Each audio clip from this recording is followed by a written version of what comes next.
Hello and welcome to this video on our fluid editing experience. What you're going to see is going to be available on our site builder, our assessment builder, our form builder, and of course the ebook builder that you see in front of you.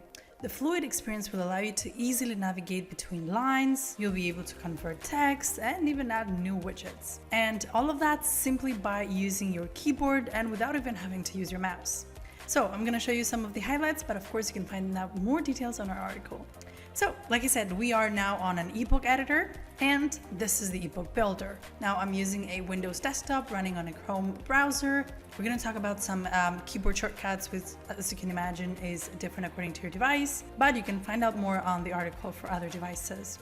So, first of all, how can you navigate in the builder over here? The first one is the arrows. You can use your keyboard arrows. So let's say that you're right here.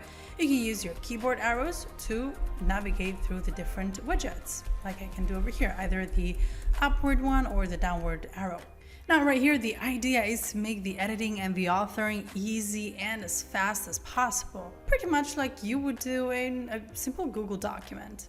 So let's say that perhaps I'm selecting this text, and if I'm right here in the beginning of this text and I actually click on the backspace, you'll see that what that's going to do is that it's actually going to merge my text with the one that was right above it. I can click on Control and Enter to break it off. And if my cursor is at the end of the line, if I click on Control and Enter, what that's going to do is that it's going to create an empty widget, so I can just start typing in whatever I want to add.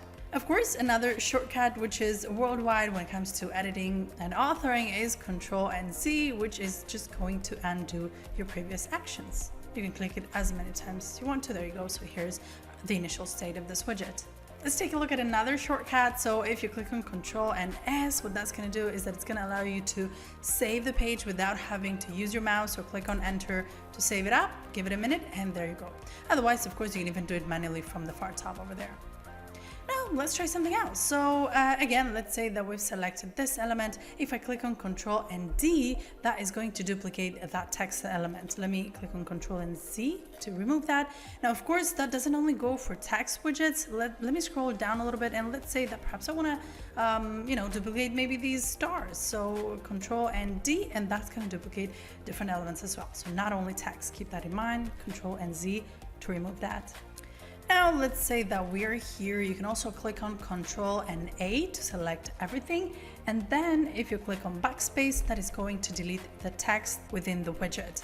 Now if I click on backspace again, that is going to delete the widget whatsoever. Since it is empty, there's nothing else to delete. Now let's take a look at another option. So far with the fluid experience, we've seen navigation via the arrows on your keyboard like so. We've seen it with shortcuts. But now there's also another aspect, which is the introduction of the / character. So for instance, we're right here right now just to highlight it for you, and if I type in the / you'll see that this secret menu is going to pop up. What this allows me to do is that with the use of my keyboard, I do not need to use my mouse. I can simply add headings. You can see that with the arrows, I'm just simply going through this list. I can add text, I can add different elements, buttons, emphasis, images, and so on.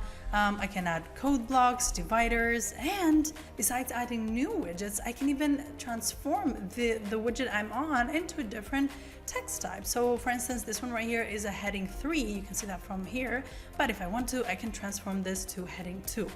Now, besides navigating through this secret list, through the secret drop-down menu, is that I can also start typing in what I want to add. So let's say that perhaps I want to add an image. I'm just going to write image and click on Enter. And there you go. Just like that, it added an image widget. Of course, you can go over here and add in an image of your choice. Let me just add one, just to make this a little bit more complete. Let's say I want to go for this. And there you go.